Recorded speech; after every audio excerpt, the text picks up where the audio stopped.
Hey guys, welcome back to the Author Spotlight series brought to you by the Non-Fungible Book Club. I'm your host, Paul Tebow. Today's a very special episode of the Spotlight series. Normally, we like to highlight the authors that are launching their audiobooks on the platform. But today, we wanted to focus the spotlight on someone who's doing something a little different in the literary world.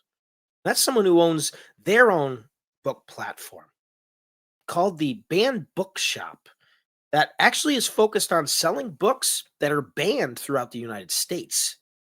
And Dr. Santarvis Brown is the man that we're going to be joining today, getting a chance to hear a little bit about his backstory, about what the Banned Bookshop's all about, and some other things that he's got going on in his life.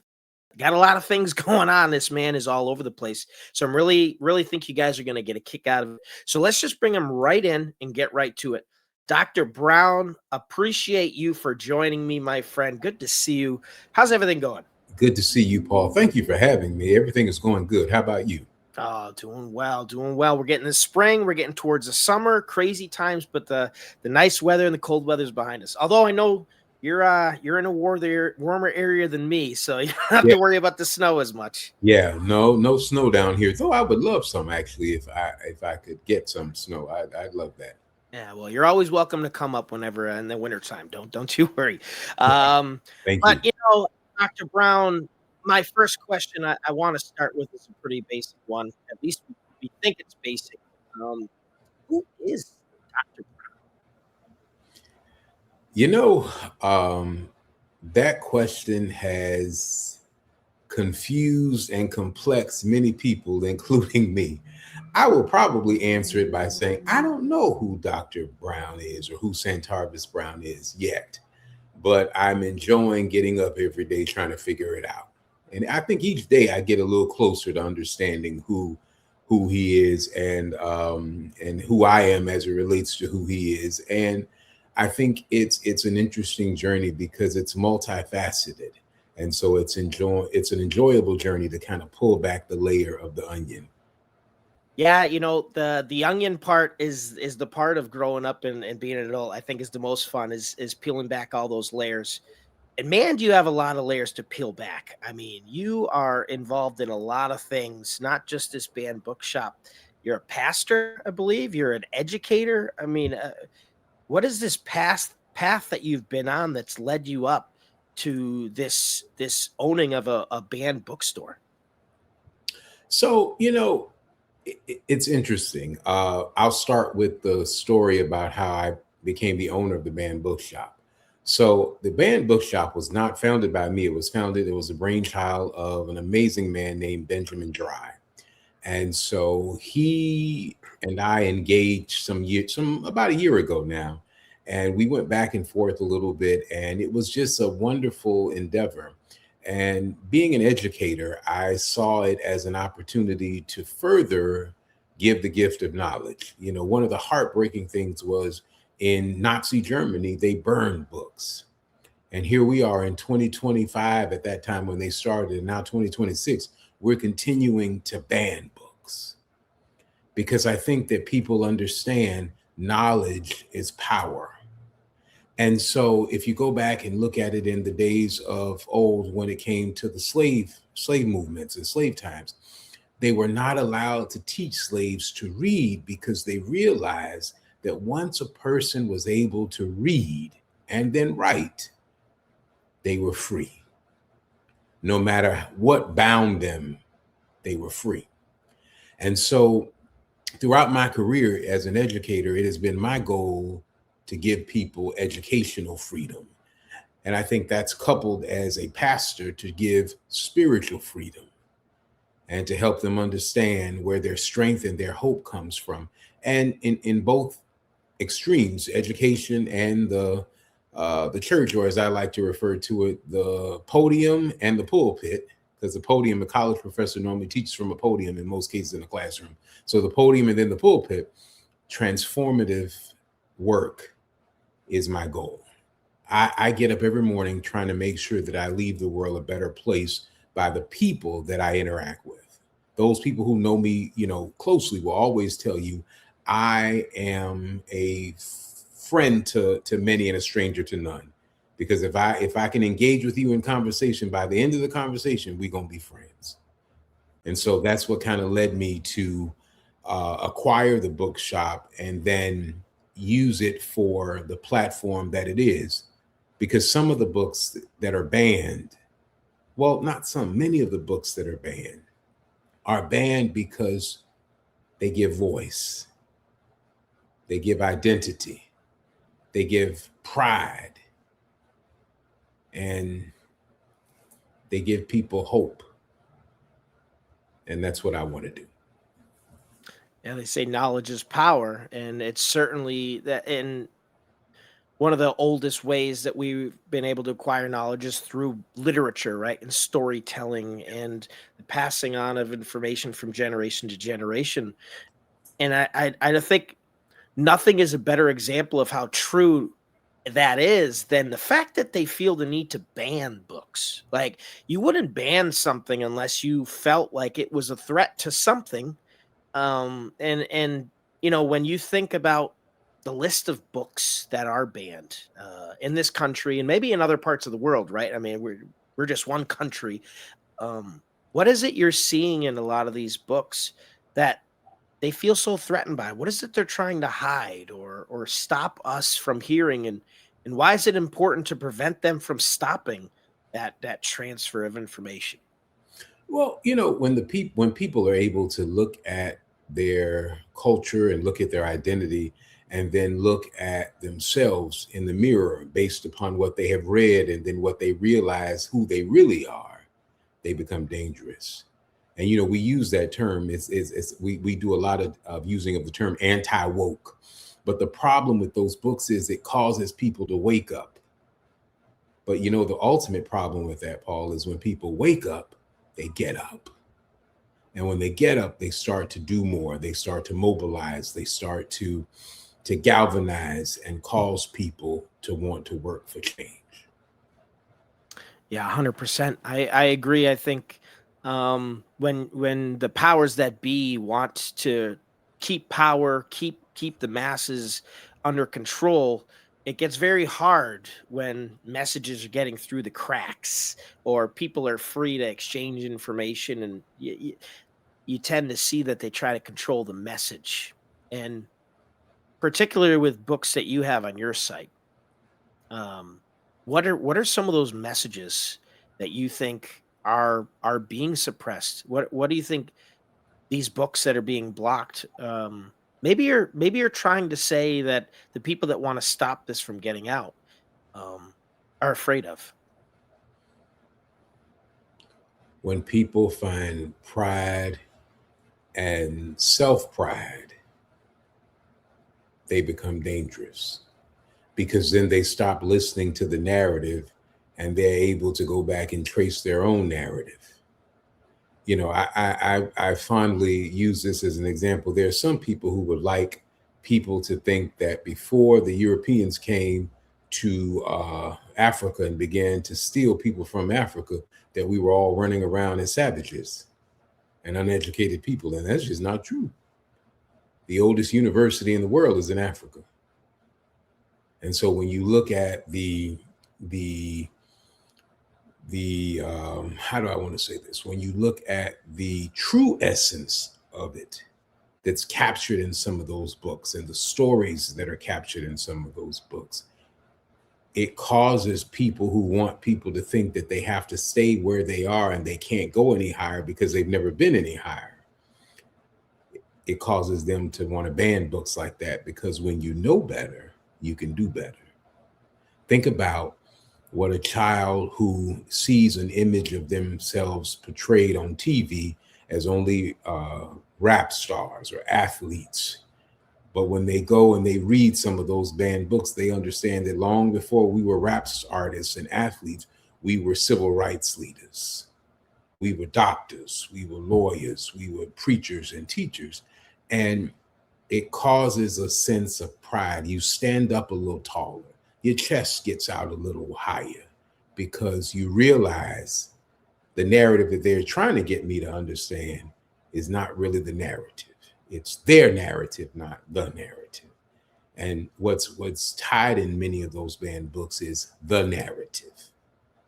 That's why they got to be banned, and that's why in Nazi Germany they had to be burned. Yeah, Dr. Brown, these are heavy topics. I mean, they really resonate with people. They hit close to home. And I'd just like to ask you directly, what is it about these books, these messages that are being suppressed that are so important? And how can it help, whether it's older generations or new generations moving forward? How do you think these books can really affect them and change the world for the better? The books are important, Paul, because they help people change their perspective of the world, but more specifically, their perspective of themselves. And when that changes, then they have the ability to know their potential.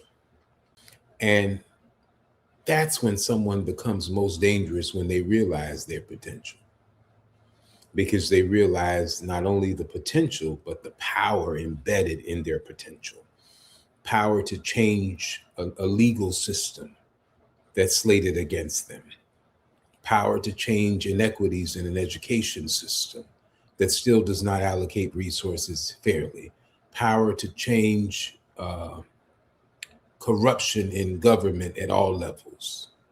So that's why it's dangerous, because when someone picks up one of those books, they realize as they turn the pages, the power that transforms and transfers into them, so they can know that they have the power to change it. Mm. It's really powerful, Dr. Brown. I think we live in a world right now where it seems we're groomed at a young age to not find our confidence. Hmm.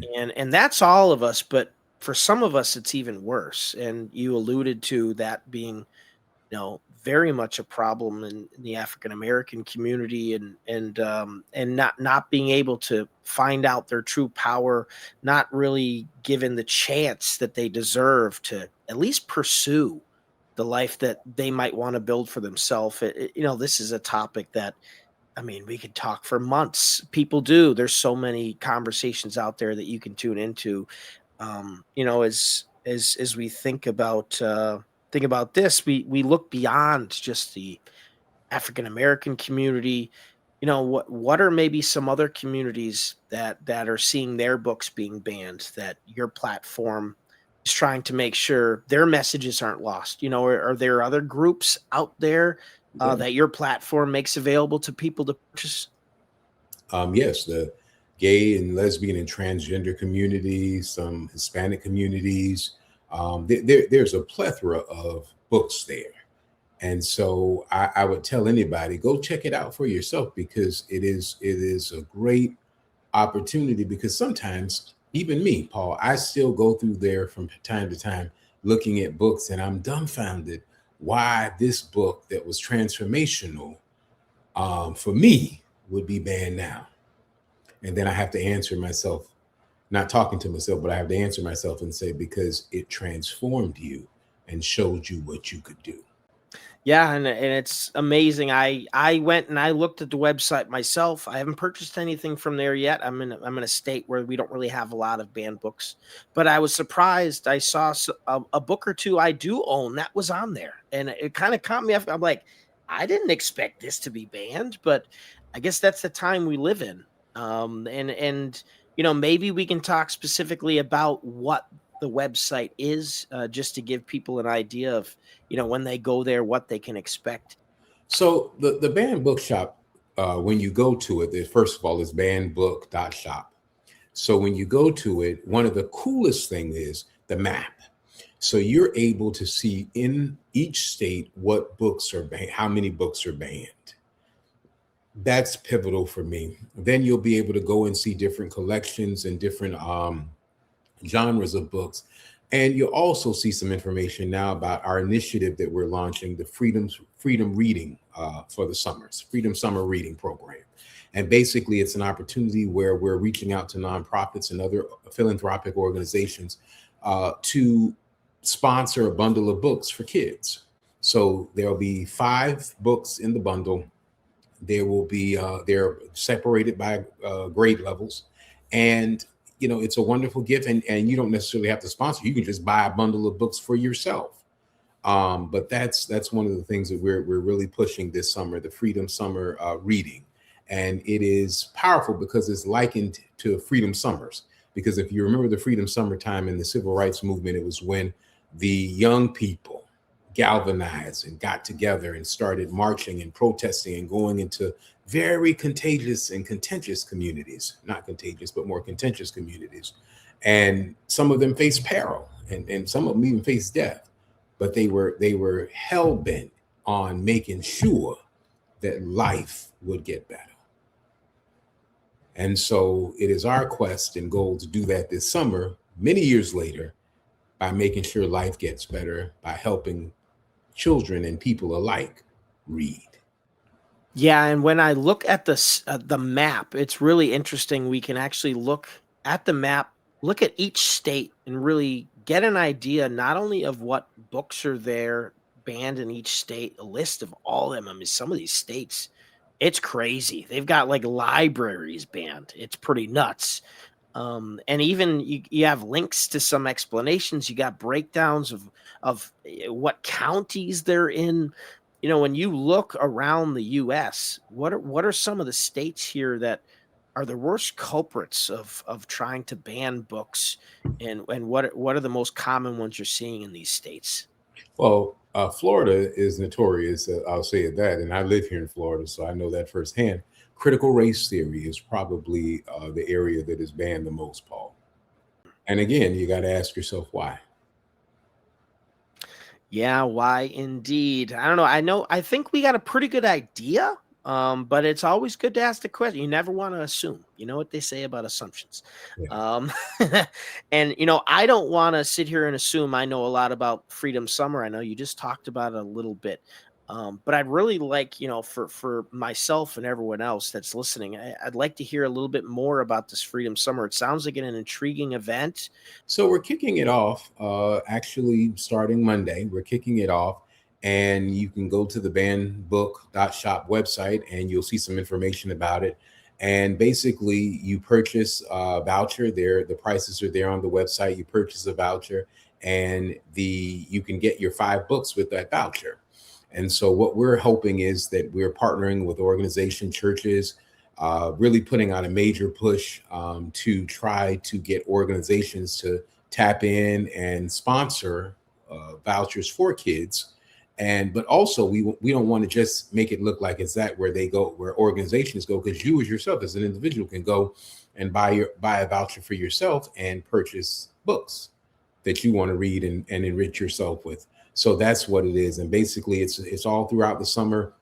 And, it's interesting because someone asked me the other day if we would consider doing subscriptions. And I said, that may be something to think about, where each month we'll do a book of the month and we'll send it depending on the level. So we're working on some innovative things. And so I'm excited about it. I mean, I'm biased, of course, but I'm really excited about it.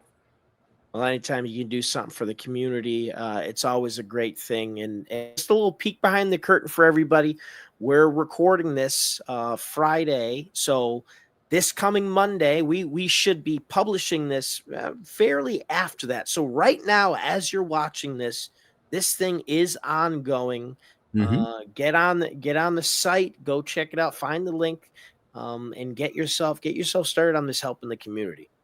For sure. Now, of course, we're here talking about the Spotlight series, which is hosted by Non-Fungible Book Club. Right. And I'm curious to know how on earth we got Dr. Brown. I'd like to hear a little bit of the story about how you and NFBC's paths came to cross, where we were lucky enough to get you here. Well, no, I would say I'm lucky enough to stumble upon them. And so the luck has a name. And the luck's name is Chris Kaiser. He's a wonderful, wonderful friend, a brother of mine. And he brought us together. He saw some symmetry in what we were doing. And so he decided to bring it together. And we found out we didn't just have symmetry, we had synergy. And so that's what brought us here today. And that's even the catalyst that, brought us together, Paul. So I'm very, very grateful to Chris and the guys for this and for you, this opportunity.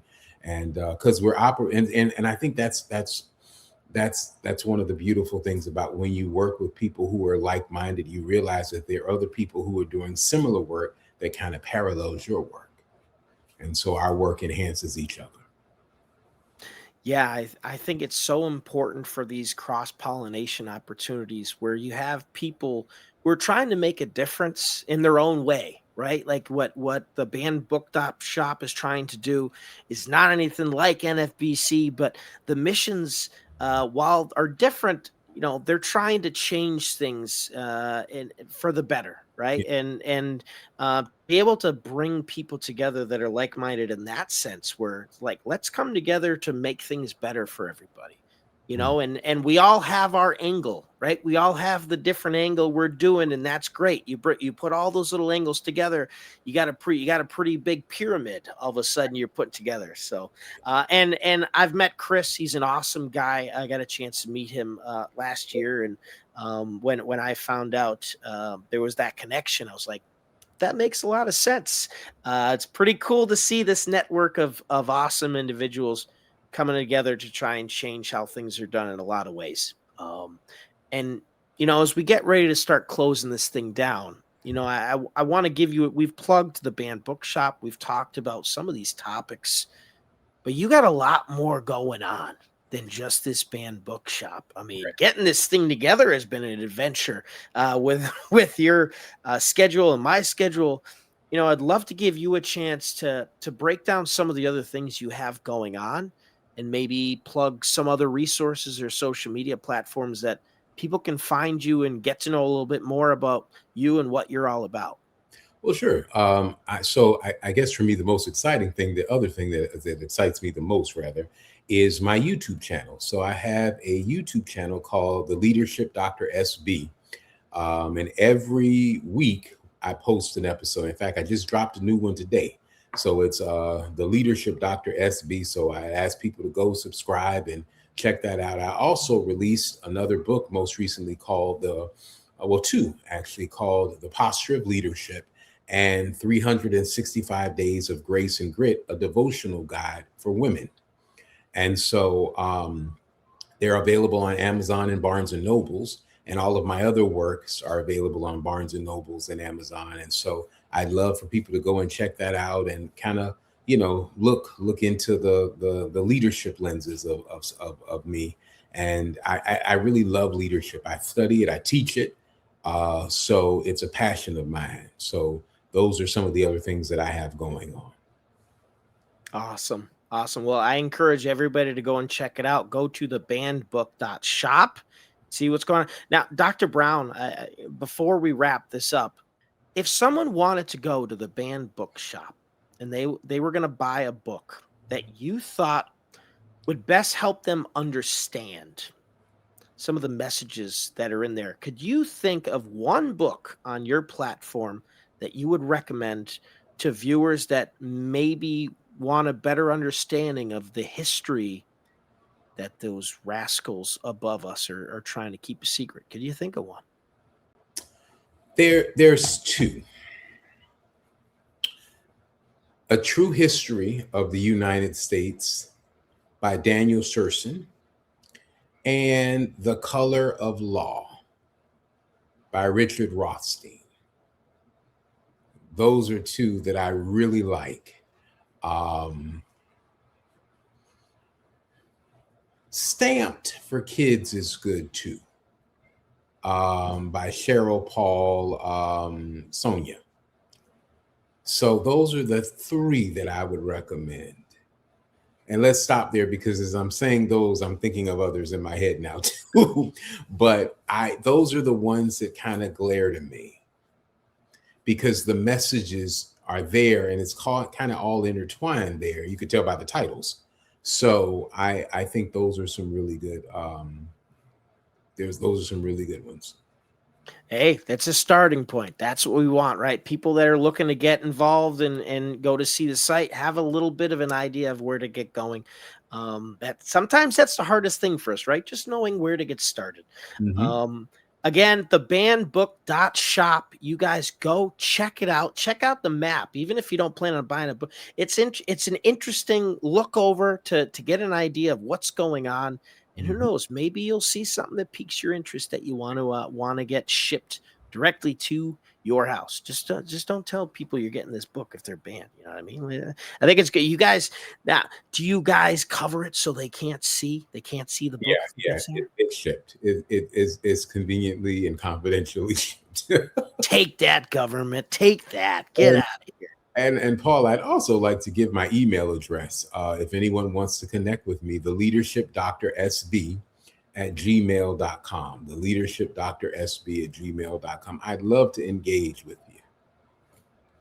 There you go. The invite is open. And of course, along with that, we'll have all types of other links down in the bio and in all these shares. Make sure you guys can get to the site that you need to and get in touch with this man who's busy, but he always has time for the people, which we appreciate.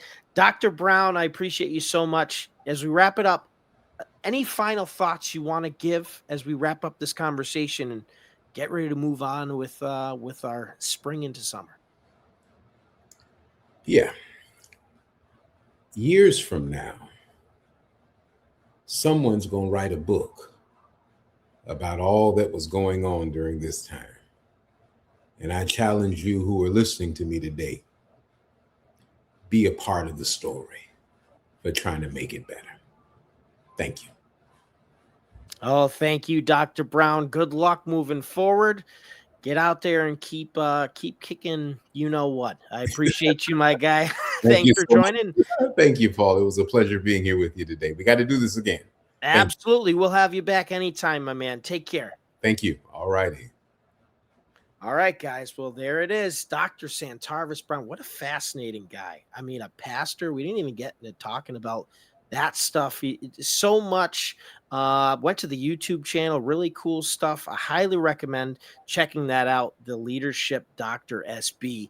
And getting out to the bandbook.shop and getting yourself one of these books. Again, this is not typical of what we do on this platform, but we want to start utilizing this platform not just for promoting the authors that come here, but showcasing big things happening in the literary world with people that are doing amazing things all over the place. So we appreciate Dr. Brown for joining us. We look forward to many more episodes to come where we highlight fantastic people like him and maybe have him back. Who knows? Until next time, guys, thanks again. Enjoy yourselves, and we'll see you back here at the Author Spotlight Series, brought to you by the Non-Fungible Book Club. Take care. Go to the bandbook.shop to see what books are banned in your area. Get a book, bundle of books, or even banned bookshop merch at the bandbook.shop.